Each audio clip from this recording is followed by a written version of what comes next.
Hello दोस्तों, तो आज हम देखने वाले हैं episode 7 of time to fall in love, जिसके शुरुआत में सुयन वो ड्रेस देखने लग जाती है और उसके बाद वो लुएनन के पास वीडियो कॉल करती है और बोलती है कि थैंक यू, तुमने मुझे इतनी सुंदर ड्रेस दी। तब वो उस ड्रेस को देख रही थी, तभी उसके पास आंटी मे आती है और डोनेशन के लिए जो वो नेकलेस गुसी चैंग ने दिया था उसके लिए बोलती है। तो सुयन बोलती है कि आंटी वो उस ड्रॉर में रखा है, आप ले लीजिए। तो वो चैरिटी के नेकलेस की जगह उसकी मोम का नेकलेस लेकर चली जाती है, बिकॉज उसने वो दोनों नेकलेस साथ रख रखे थे। ऑल्सो उनके बॉक्स भी सेम थे, तो आंटी में गलती से दूसरा बॉक्स उठाकर ले गई। तभी वहाँ पर सी चैंग आता है और बोलता है कि उस बॉक्स में क्या है। तो सुयन बोलती है कि मैंने अपने लिए कुछ मंगाया है। तो सी चैंग कहता है कि क्या तुम्हारे दोस्त ने फिर से तो कुछ नहीं दे दिया। तो वो बोलती है ऐसा कुछ नहीं है और उसे वो ड्रेस दिखाती है और बोलती है कि लुएनन ने ये स्पेशल मेरे लिए ली है और मैं नहीं चाहती कि वो मेरे ऊपर इतने पैसे खर्च करे, क्योंकि ये ड्रेस तो बहुत सुंदर है। जिस पर सी चैंग बोलता है कि तुम्हारी फ्रेंड की चॉइस तो बहुत परफेक्ट है, देखो कितनी सुंदर ड्रेस है, तुम्हें ये ले लेनी चाहिए। जिस पर सुयन बोलती है कि तुम्हारे बातों से तो ऐसा लग रहा है कि तुमने ही ये ड्रेस परचेज की है। तो वो बोलता है कि ऐसा कुछ नहीं है, तुम्हें लेनी है तो लो वरना मत लो। फिर अचानक से सुयन बोलती है कि मुझे फ्रेश होने जाना है और वहाँ से चली जाती है। फिर तब वो बाहर आती है तो वो बोलती है कि मेरी तबीयत ठीक नहीं है, मैं तुम्हारे साथ उस पार्टी में नहीं जा सकती, और वो सोफे पर लेट जाती है। तो सी चैंग बोलता है कि तुम्हें क्या हुआ, तुम ठीक तो हो। तो वो बोलती है कि कुछ नहीं, मैं ठीक हूँ। फिर सी चैंग सीटू के पास कॉल करता है और उससे पूछता है कि अगर कोई लड़की अचानक से बेड पर लेट जाए, जैसे कि उसकी तबीयत खराब हो और वो किसी चीज के लिए मना कर दे, तो इसका मतलब क्या है। तो सीटू बोलता है कि इसका मतलब है कि वो अभी ठीक नहीं है, तुम्हें उसकी केयर करनी चाहिए। तो वो सुयन के पास जाता है और बोलता है कि क्या तुम्हें किसी चीज की जरूरत है। तो सुयन मना कर देती है। तो वो बोलता है कि बेशक तुम मना करो, लेकिन मैं तुम्हारी केयर करूंगा जैसे कि तुमने मेरी केयर की थी तब मेरे पेट में दर्द। तो वो सुयन की बहुत अच्छे से केयर करता है और बोलता है कि अगर तुम्हें मेरी किसी चीज की जरूरत हो तो मुझे बता देना, और उससे ये बोलकर चला जाता है कि तुम आराम करो। फिर नेक्स्ट डे हम देखते हैं सीटू को, जो कि कार में बैठकर आता है लुएनन के साथ डेट पर जाने के लिए। तो वो उससे बोलता है कि चलो किसी अच्छे से रेस्टोरेंट के अंदर चले। तो वो बोलती है कि नहीं, मुझे बॉक्सिंग चलना है। तो वो दोनों बॉक्सिंग के लिए जाते हैं। फिर तब वो बॉक्सिंग के लिए रेडी होते हैं तो सीटू लुएनन से बोलता है कि मेरा तुम्हें मारने का मन ही नहीं है, तुम्हारे हाथ कितने नाजुक से हैं, अगर मैंने तुम्हें मारा तो तुम टूट ही जाओगी। तो ये सुनकर लुएनन उसे मुक्का मार देती है, जिससे उसके नाक से फिर से खून आ जाता है। तो वो बोलता है कि ये तो गलत है, मैं तुम्हें मार ही नहीं सकता। फिर लुएनन बोलती है कि मुझे पता था तुम ऐसा ही कहोगे, इसीलिए मैं किसी को लेकर आई हूँ तुम्हारे लिए बॉक्सिंग करने के लिए। तो वो एक प्रोफेशनल कोच को बुलाती है और सीटू से बोलती है कि अगर तुम रिंग में 3 मिनट तक इसके सामने टिक गए तो मैं तुम्हारे साथ डेट पर चलूंगी, और अगर तुम इसके सामने नहीं टिक पाई तो तुम मुझे भूल ही जाना। वैसे तो सीटू उसे देखकर घबरा गया था, लेकिन बात तो लुएनन की थी, तो वो बोला ठीक है, मैं इससे लड़ूंगा, और मेरी भी एक शर्त है, अगर मैं इसके सामने 3 मिनट तक टिक गया तो तुम मुझे अनब्लॉक करोगी। तो लुएनन मान जाती है और बोलती है कि ऐसा हो ही नहीं सकता। फिर तब वो बॉक्सिंग करते हैं तो उस कोच ने उसकी बहुत बुरी हालत कर दी थी, जिस पर लुएनन को बहुत ही बुरा लग रहा था एंड वो बहुत ही इमोशनल सीन बन चुका था। फिर लुएनन सीटू से बोलती है कि तुम हार मान जाओ, तुम्हारे पास कोई भी ट्रेनिंग नहीं है और ये एक प्रोफेशनल कोच है। तो सीटू बोलता है कि मैं बिल्कुल हार नहीं मानने वाला, और वो 3 मिनट तक उससे पिटता रहता है, और उसे पिटते देखते हुए लुएनन को भी बहुत बुरा लगता है। फिर 3 मिनट्स कंप्लीट होने के बाद सीटू वहीं पर गिर जाता है। फिर लुएनन उसके पास जाती है और बोलती है कि तुम्हें ये सब करने की क्या जरूरत। तो सीटू बोलता है कि तुम मुझे अनब्लॉक करो। फिर जहाँ जहाँ उसे लगी थी वो उसे बैंडेज लगाती है। फिर सीटू बोलता है कि देखो मैं जीत चुका हूँ, अब तुम्हें मुझे अनब्लॉक करना पड़ेगा। फिर लुएनन बोलती है कि ठीक है, हम सिर्फ ऑनलाइन ही बात करेंगे स्टार्टिंग में। जिस पर सीटू बोलता है कि कोई बात नहीं, प्यार की शुरुआत यहीं से करते हैं। जिस पर लुएनन को थोड़ा सा अजीब लगता है और वो वहाँ से चली जाती है। फिर नेक्स्ट डे हम देखते हैं सी चैंग अकेले ही ब्रेकफास्ट कर रहा होता है, तो उसकी दादी उससे बोलती है कि सुयन कहाँ पर है। जिस पर सी चैंग बोलता है कि दादी उसकी तबीयत थोड़ी खराब है। तो दादी बोलती है कि जल्दी डॉक्टर को बुलाओ। फिर वो बोलता है कि दादी सीरियस बात नहीं है, वो बस 2-3 दिन में ठीक हो जाएगी। फिर उसकी दादी पूछती है कि क्या वो तुम्हारे साथ पार्टी में नहीं जाने वाली। तो वो बोलता है कि नहीं दादी, कोई बात नहीं, मैं अकेला चला जाऊंगा। फिर हम देखते हैं सुयन को, जो कि अपने कमरे में सो रही होती है। तभी वहाँ पर सी चैंग जाता है और बोलता है कि सुयन तुम अपना ख्याल रखना, मैं पार्टी में जा रहा हूँ। फिर तब सी चैंग वहाँ से चला जाता है तो सुयन उठती है और बोलती है कि वो इतना जेंटलमैन कब से बन गया, और उसे रात की बातें तब याद आती है तो वो बहुत ही खुश होती है कि उसने उसकी अच्छे से केयर की थी। फिर नेक्स्ट सीन में हम देखते हैं सी चैंग उस पार्टी में जाता है जहाँ पर फूबोया, मिकी एंड सीटू सभी होते हैं। तो सीटू उससे पूछता है कि क्या आपके साथ सुयन नहीं आई। तो वो मना कर देता है और बोलता है कि उसकी तबीयत थोड़ी ठीक नहीं है। जिस पर सीटू बोलता है तो आपके साथ डांस कौन करेगा। जिस पर वो कहता है कि तुम हो तो सही मेरे पास, में तुम्हारे तुम्हारे साथ ही डांस करूंगा। फिर हम देखते हैं सुयन को, जो कि लुएनएन के पास वीडियो कॉल कर रही होती है और बोलती है कि सीचंग खुद ही चला गया पार्टी में और उसने मेरी बहुत अच्छे से केयर की। तभी लुएनएन उससे बोलती है कि अरे तुम तो फेमस हो चुकी हो। उसने उसकी वीडियो दिखाई। तब सुयन एंड सीचंग दोनों फर्स्ट टाइम मिले और सीचंग ने सुयन को दूसरी कार से टकराने से बचाया था। तो सुयन को तब पता चलता है कि अरे उसने तो मुझे बचाने की कोशिश की थी और मैंने उसे गलत समझ लिया। तभी लुएनएन के पास सीटू का वॉइस कॉल आता है, जिसमें वो बोलता है कि तुम अपने फ्रेंड सुयन को इस पार्टी में भेज दो ना, क्योंकि सीचंग अकेला है और उसने मिस सुयन की ड्रेस के लिए इतने सारे पैसे भी खर्च किए हैं। फाइनली सुयन को पता चल जाता है कि वो ड्रेस तो सीचंग ने उसके लिए मंगवाई थी। तो वो लुएनएन से वो ड्रेस दिखाती है और पूछती है कि क्या तुमने मेरे लिए ये ड्रेस भिजवाई थी। तो वो बोलती है कि नहीं, ये तो बहुत ही ब्रांडेड ड्रेस लग रही है, मैंने तो तुम्हारे लिए एक सिंपल ड्रेस मंगाई। फिर सुयन बोलती है कि ठीक है, अब मैं पार्टी में जरूर जाऊंगी। तो वो स्टार्ट कर देती है अपना मेकअप एंड रेडी शेडी होके वहाँ से निकल जाती है। फिर हमें पार्टी का सीन दिखाया जाता है, जिसमें गुसी चैंग से बोला जाता है कि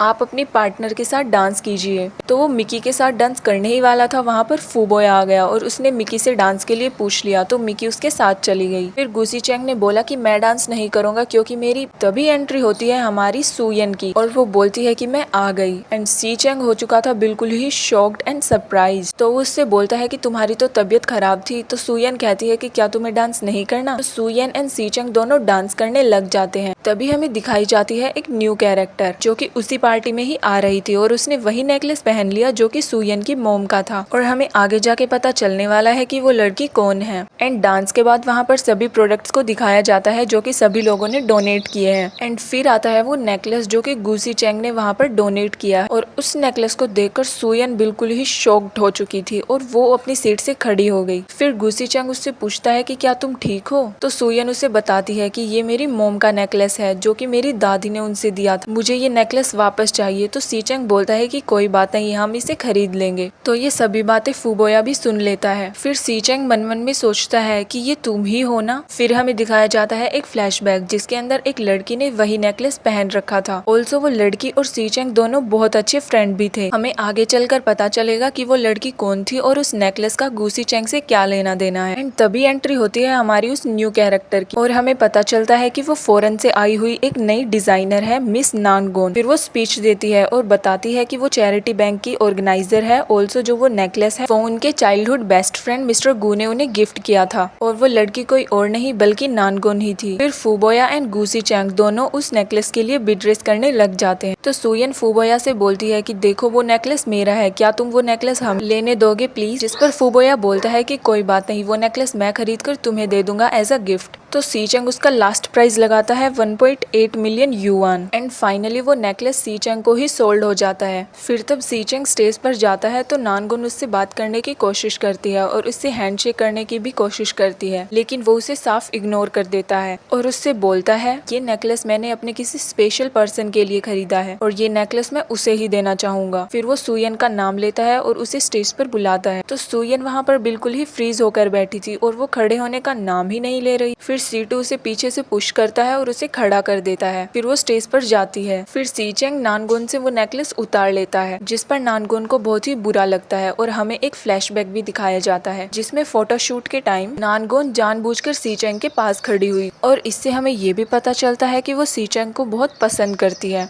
फिर सी चैंग वो नेकलेस सुयन को पहना देता है। तो सुयन बोलती है कि मुझे बहुत घबराहट हो रही है, जिस पर सी चैंग बोलता है कि तुम सिर्फ मेरी तरफ देखो। और तब वो नेकलेस उसे पहना रहा था तो नानगुन को बहुत ही जेलसी फील हो रही थी और सभी लोग ये भी सोच रहे थे कि ये लड़की है कौन जो कि सी चैंग इसे नेकलेस पहना रहा है। क्या वो सी चैंग की इतनी पर्सनल सेक्रेटरी है। फिर सुयन सी चैंग को देखने लग जाती है और इसी के साथ हमारे एपिसोड की एंडिंग होती है।